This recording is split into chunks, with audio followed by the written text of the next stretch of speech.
আসসালামু আলাইকুম, ওয়েলকাম করছি রিয়াসাদ আজিম। ভিন্ন ধর্ম মতাদর্শে যারা শুনছেন সবার প্রতি আন্তরিক কৃতজ্ঞতা। ভাই, এটা ঝড়, টাইফুন, হ্যারিকেন সবকিছুকে ছাপিয়ে গেছে শামীম হোসেন পাটোয়ারির ব্যাটিং।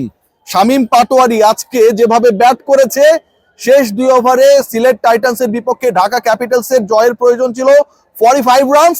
শামীম পাটোয়ারি লক্ষ্য পূরণের জন্য শেষ বল পর্যন্ত লড়েছেন। লাস্ট বলটা অসাধারণ ভাবে তাকে ঠেকিয়ে দিয়েছে মোহাম্মদ আমির। ছক্কা হলে সেই ম্যাচ সুপার ওভারে চলে যেত। শামীম পাটোয়ারি 43 বলে 81 করেছেন, অপরাজিত থেকেছেন, 3টে ছক্কা মেরেছেন, 9টা 4 মেরেছেন, 190 স্ট্রাইক রেটে ব্যাট করেছেন। এই ম্যাচের লাস্ট ওভারটা দীর্ঘদিন মানুষের মনে থাকবে। সিলেট এই ম্যাচে জিতেছে, ঢাকা পরাজিত হয়েছে, কিন্তু দিন শেষে উইনার হচ্ছে সত্যিকার অর্থেই ক্রিকেট। ঢাকা ক্যাপিটালসের জার্সি দেখলে যে স্মার্টনেস আমরা দেখি, আমার কাছে মনে হয় যে সেই স্মার্ট ক্রিকেটটাই আজকে প্রদর্শনের চেষ্টা করেছে সেই দলটা। আপনারা সবাই জানেন যে ঢাকা ক্যাপিটালসের অফিসিয়াল ব্র্যান্ডিং স্পন্সর করছে শীর্ষস্থানীয় কসমেটিক্স এবং skin care brand remark Harlan. তাদের যে বিভিন্ন প্রোডাক্ট, অরিক্স রয়েছে, লিলি রয়েছে, একনল রয়েছে, জার্সিটা আমরা দেখেছি। সেই জার্সি নিয়ে আজকে খেলতে নেমে যে দুজন ক্রিকেটার আমাদের সবার মন জয় করেছে, একজন সাব্বির রহমান রুম্মান আর একজন শামীম হোসেন পাটোয়ারি। শামীম পাটোয়ারি শেষ 2 ওভারে 45 রান দরকার, সেই 45 রানের ইকুয়েশনটা শেষ ওভারে গিয়ে দাঁড়ালো 27 রানে। প্রথম বলে 4, পরের বল ওয়াইড, লাস্ট 5 বলে দরকার 22 রান।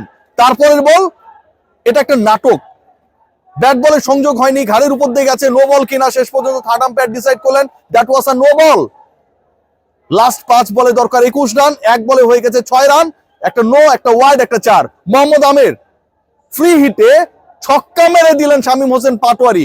যেভাবে মারলেন রিভার্স সুইপ করে, অনেকটা যেন কোদাল দিয়ে মাটি খোঁড়ার মতো করেই মারলেন। 15 রান দরকার, বল আছে 4টা, তারপরে বলে কোনো রান হলো না। 3 বলে 15, পরের 2 বলে 2টা 4, পরের 2 বলে 2টা 4, লাস্ট বলে দরকার 7 রান। ছক্কা হলে ম্যাচ করাবে সুপার ওভারে। মোহাম্মদ আমিরের বলে আরো একটা ওই ফ্রি হিটে মারা ছক্কার মতো করে কি মারবেন Shamim Patwari. He was ready for that shot. I am damn sure Amir ভুল করলেন না। মাপা লেন্থের ইয়র্কার শামীম হোসেন পাটোয়ারি কিছুই করার ছিল না। শেষ পর্যন্ত 6 রানে যেই ম্যাচটা ঢাকা ক্যাপিটালস হেরে গেল এবং সিলেট টাইটান্স জিতলো, আমার কাছে মনে হয় দুদিন পরে ক্রিকেট ব্যাক করার পরে এরকম একটা এক্সাইটমেন্ট সবাইকে আসলে জিতিয়ে দিয়েছে।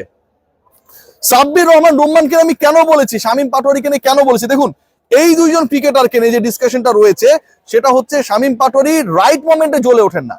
আজকে একলা যেটা করেছেন, তাসকিন আহমেদ করেছেন ওই পার্টনারশিপে মাত্র 3 রান, টোটাল এসেছে 38 রান ওই শেষ 2 ওভারে। বাকি 35 রানের 2টা হচ্ছে এক্সট্রা।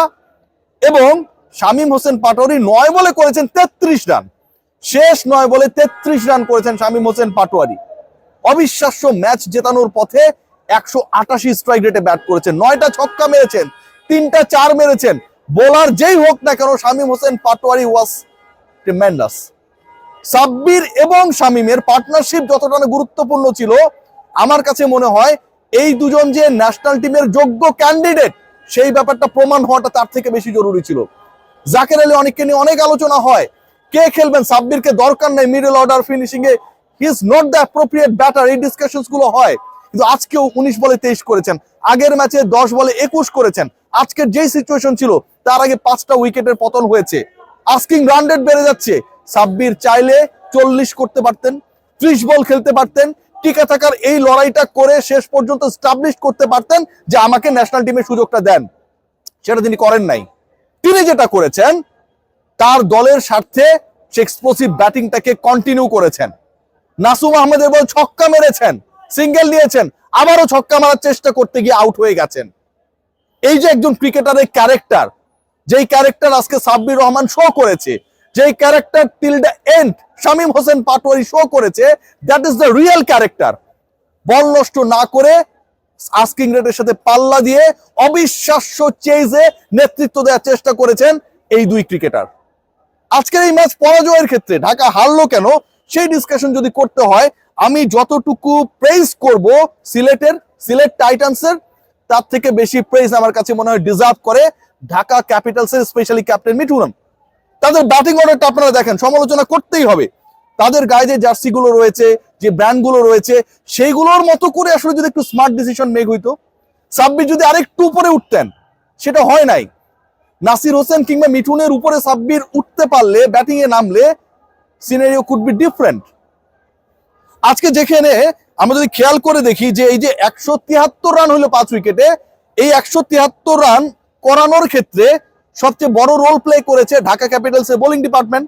তাসকিন আহমেদ অনেক এক্সপেন্সিভ ছিলেন, 4 ওভার বল করেছেন, 46 রান দিয়েছেন। সালমান মির্জা 4 ওভারে 46 দিয়েছেন, তাসকিনের সমান। কিন্তু যারা তুলনামূলকভাবে অনেক বেটার বোলিং করেছেন তাদেরকে ক্যাপ্টেন ইউজই করেন নাই। ইমাদ ওয়াসিম 4 ওভারে কোটা পূরণ করতে পারেন নাই, 3 ওভার বল করেছেন, 14 রান, ইকোনমি 4.66। আপনি কেন তাকে বল করালেন না? 173 এর স্কোরটা তো নাও হতে পারতো।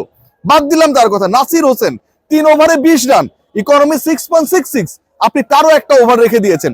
সাইফ হাসান 2 ওভারে 13 রান, একটা উইকেট নিয়েছেন, ইকোনমি 6.5। এই যে সাইফ হাসানের 2 ওভারে 13, নাসির হোসেনের 3 ওভারে 20, ইমাদের 3 ওভারে 14 রান, মানে এই 3 জন বোলার মিলে যে 8টা ওভার করলেন, এবং এই 8 ওভারে এই 3 জন বোলার মিলে যেভাবে রানটাকে স্কাই হাই হবার ক্ষেত্রে, রুখে দেওয়ার ক্ষেত্রে বড় রোল প্লে করলেন, আপনি তাদেরকে করালেন না।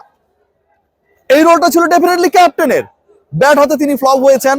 ব্যাটিং ডিপার্টমেন্টে যখন যাকে নামানো হয়েছে সেটা আমার কাছে ব্যক্তিগতভাবে প্রশ্নবিদ্ধ মনে হয়েছে। এবং বোলিং চেঞ্জেস গুলো খেয়াল করে দেখেন, spin was working that time, সেটাকে কাজে লাগাতে ব্যর্থ হয়েছেন মোহাম্মদ মিঠুন। রেজাল্ট কি হলো?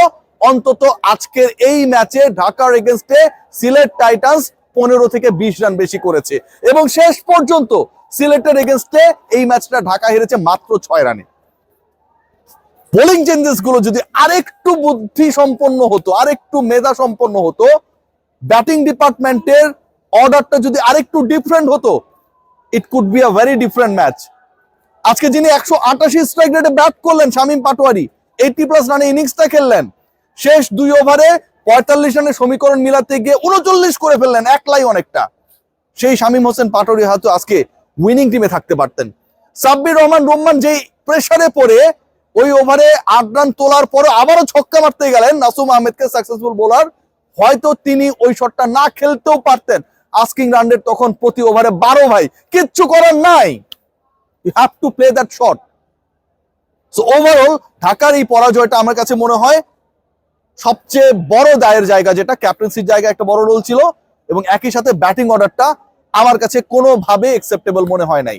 এই ব্যাটিং অর্ডারে যদি একটু শাফল করা হতো, নাসিরের জায়গায় যদি, অথবা মোহাম্মদ মিঠুনের জায়গায় যদি, যেই দুজন ব্যাট করেছেন হাইয়েস্ট এবং সেকেন্ড হাইয়েস্ট রান করেছেন 23 এবং 81, শামীম এবং সাব্বির, এদেরকে ওই জায়গায় খেলানো হতো, it could be a different ball game. এবং সেই জিনিসটা হয়নি দেখে আজকে ঢাকা পরাজিত। তারপর এটা অনেক এক্সাইটিং একটা ম্যাচ ছিল, অসাধারণ একটা ম্যাচ ছিল। বিপিএল অলমোস্ট যেখানটায় অনেক ধরনের আলোচনা, বিতর্ক, সমালোচনার মধ্যে দিয়ে যাচ্ছিল, মাঝখানে ব্রেক এসেছে, সবকিছুকে পাশ কাটিয়ে এরকম একটা এক্সাইটিং ক্রিকেট আজকে বাংলাদেশের দর্শকরা দেখতে পেয়েছে, যারা মাঠে এসে দেখেছে, যে টেলিভিশন স্ক্রিনে দেখেছে। বোথ অফ দোজ স্পেক্টেটর্স আমার কাছে মনে হয় they enjoyed the cricket, specially the batting display by Shamim Hossain Patwari. Strike rate 188। সবাই ভালো থাকবেন, টেক গ্রেট কেয়ার।